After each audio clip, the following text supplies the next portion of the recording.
Good morning. I'm Barry Mawn. I'm the Assistant Director of the FBI here in New York.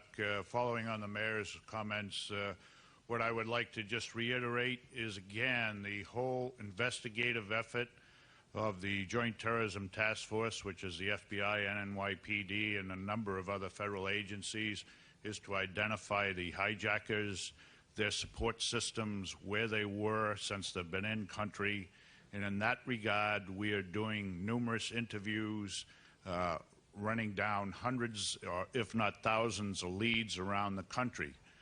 We are responding to numerous calls from the airports to reiterate what the mayor has already told you.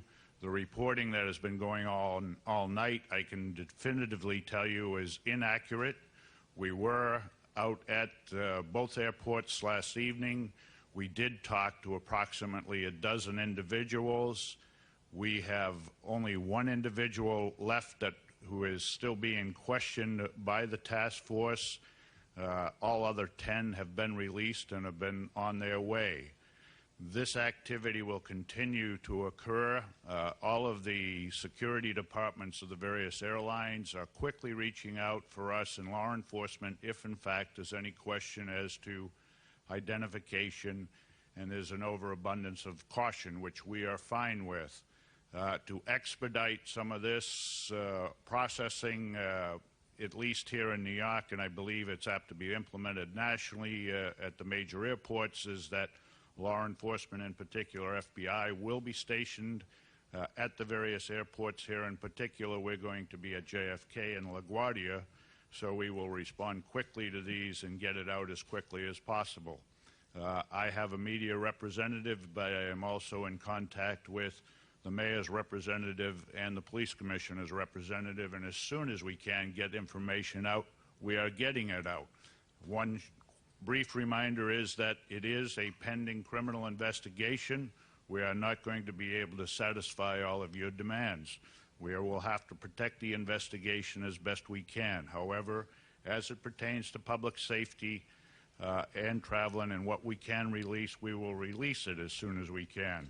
As the mayor said, we would appreciate you verifying any of this information with us. I would also like to reiterate the mayor's point on bomb scares. We have having numerous bomb scares here in the city. It has been very disruptive to the Terrorism Task Force's activities. We are diverting very few precious resources to go to each of these bomb scares. The FBI and the United States Attorney is going to take a very aggressive approach to bomb scares, and we will prosecute federally.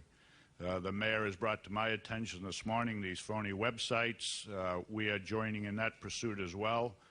We will hook up with the New York City Police Department and aggressively pursue any and all phony websites. So the investigation is continuing. It's going to continue for a long period of time, obviously, and as soon as we can, we'll get anything of information or value out to you. The primary investigative messages will come out of our Washington or FBI headquarters. Thank you. The latest news conference from New York. We heard from the FBI and from Mayor Rudy Giuliani, who is back at the lectern.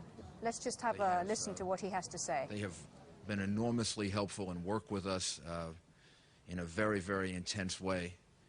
And our sympathies and support go out to them because they are experiencing the same kind of losses that the fire department and the police department.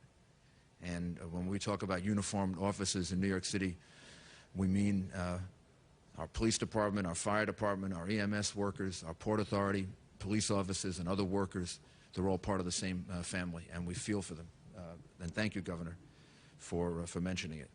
And I also want to thank Senator Schumer and Senator Clinton and the congressman who helped us to hopefully get our hands on $25 billion, or a good portion of that. We're going to need it, and it's also it comes at a very important time